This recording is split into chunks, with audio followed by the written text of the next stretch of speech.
Hello, I'm Bob the Booker and welcome to my channel, and today I just wanted to talk about the books that I've been reading this week.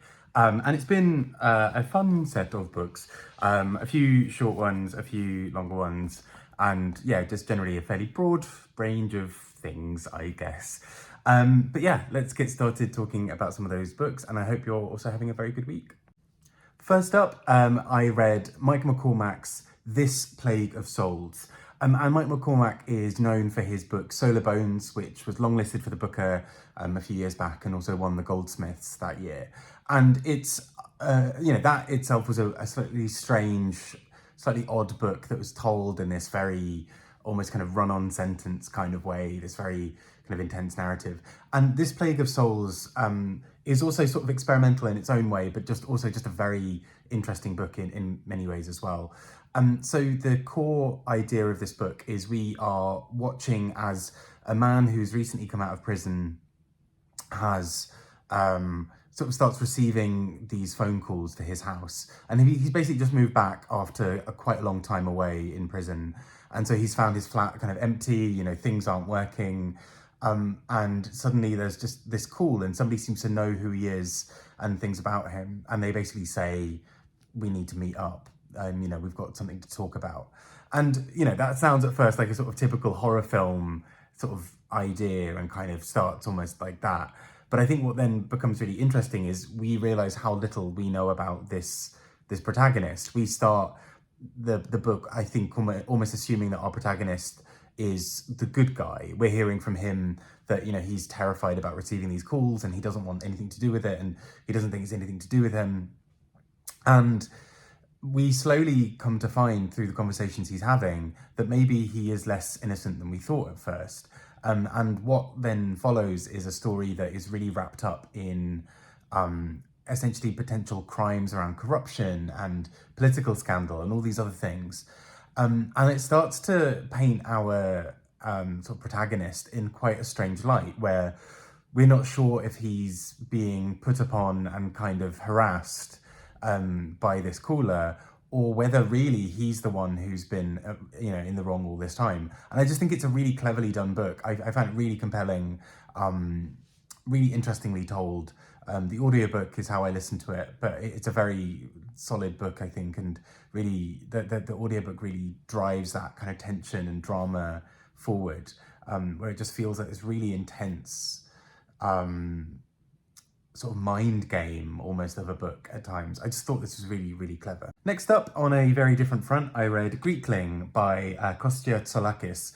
And this is a collection of poems.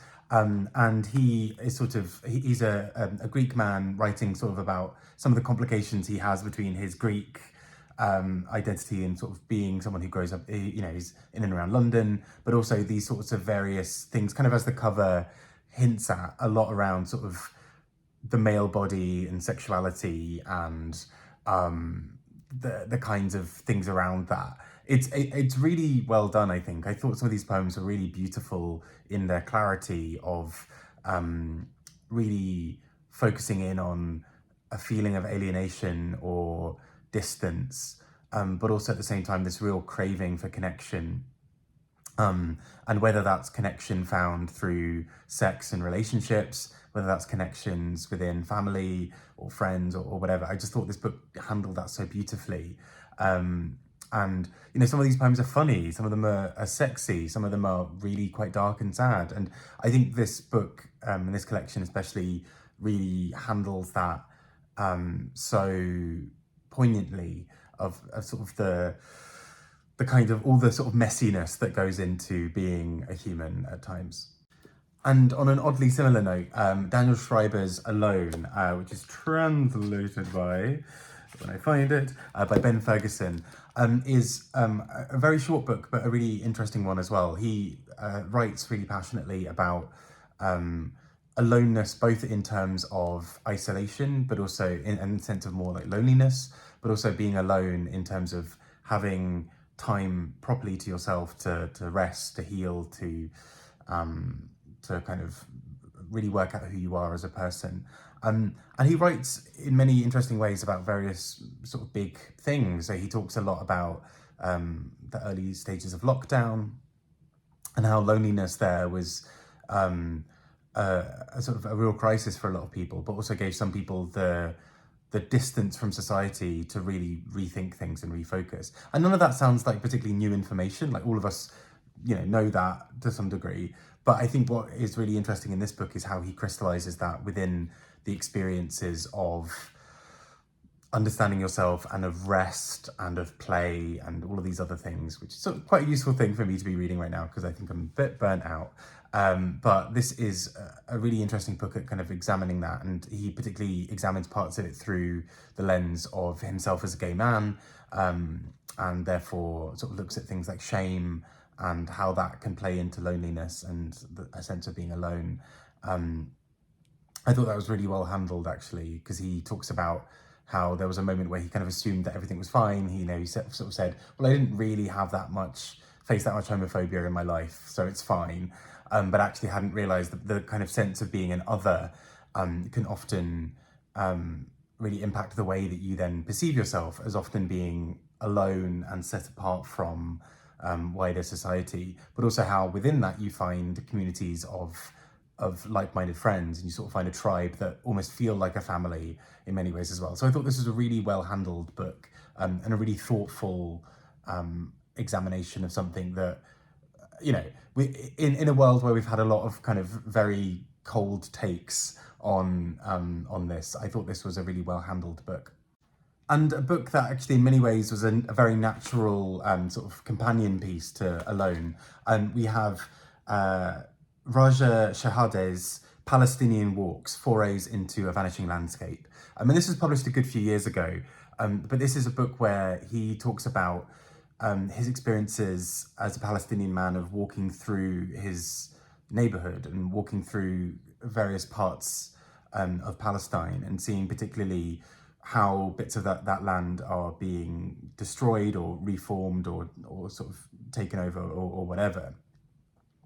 And within that, he looks at the sort of not only the relationship between humans and nature and humans and the sort of the land around them, but he talks about how that has a real sort of psychic and psychological impact on you. So, for example, there are moments in the book where he talks about the real beauty and joy that can be found of walking in the mountains or in the hills and getting lost and feeling part of something much bigger, and the real joy and beauty that comes from that.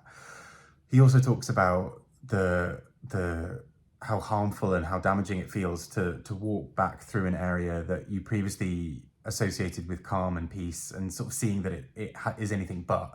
And so I think this book, in a really interesting way, does something here around understanding the relationship between humans and land, which obviously has massive geopolitical implications and sort of ramifications as well, that he is trying to understand who he is, and trying to get a sense of who he is and where he belongs in everything, but that is constantly complicated by wider politics. And the book ends, this is not a spoiler, but the book ends with him having a conversation with an Israeli man, where they don't see eye to eye on many things, particularly around land, particularly around politics and history and various other things.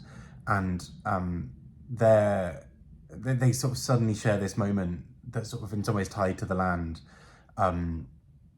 where he almost has this sort of breakthrough that, he's been talking about it being a really important thing for him, but actually maybe hasn't considered what does that look like for the average Israeli who also has a connection to this land or feels a connection to the area around them. And how do you square that when politics is more complicated? So I think he does this really interesting thing of not only going through parts of the history of kind of conflict between Israel and Palestine, but also he looks really extensively at this really beautiful sense of who he is in relation to where he is, which I think is really quite profound.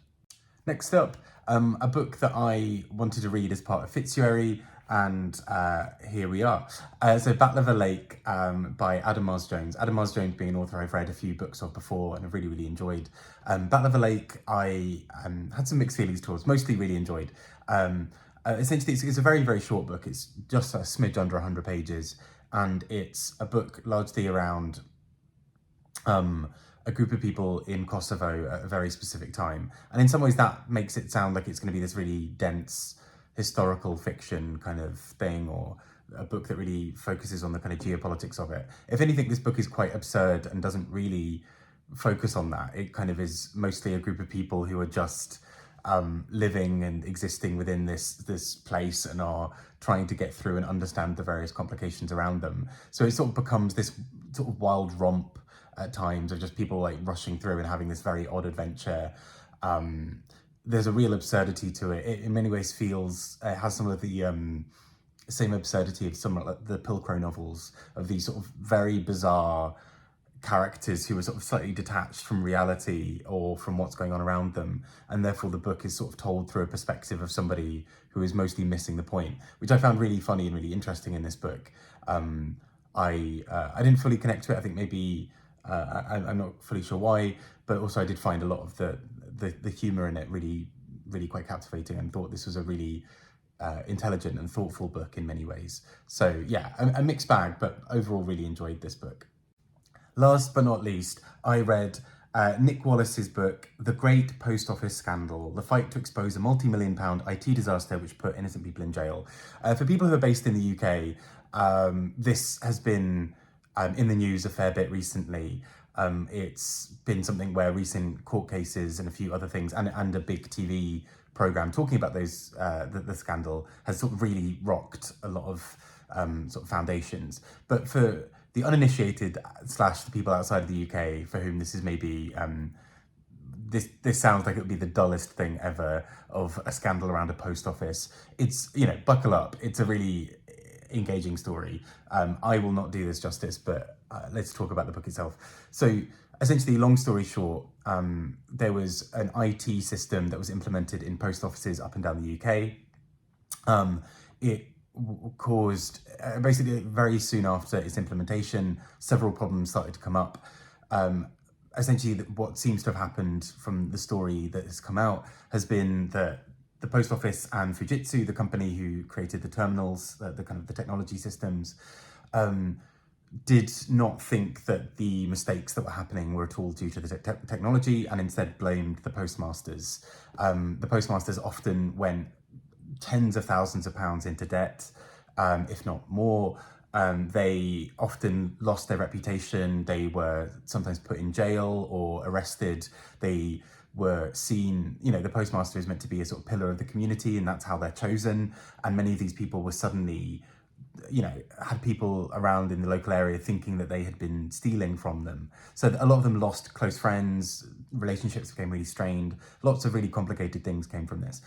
And all of this from basically some tech issues. But the problem with that was that the infrastructure to report the problems and the infrastructure to process these claims was not really there. Plus, it seems like there was a good amount of essentially corruption from, or at least kind of covering up from both the post office and from Fujitsu. And so as a result, it was treated as if these hundreds of postmasters had all independently decided to just start robbing the post office of several, of basically millions. And nobody really had questioned this internally, or if it was shut down pretty quickly. Years later, this was all sort of, 2007, 2008 was where a lot of these started really happening. Fast forward to now, lots of complaints have been made, and this book, I think, does a really great job of unpicking absolutely every level of where things went wrong, but also telling the real human stories of what happened behind it. Some of these stories are absolutely harrowing. People who unfortunately took their own lives, people who were in prison for several years and are, have come back out and are nervous wrecks and cannot function in day-to-day life the way that they used to, because their whole lives have been shot to pieces. And a payout and exoneration from a judge doesn't actually solve those problems. It's not actual justice.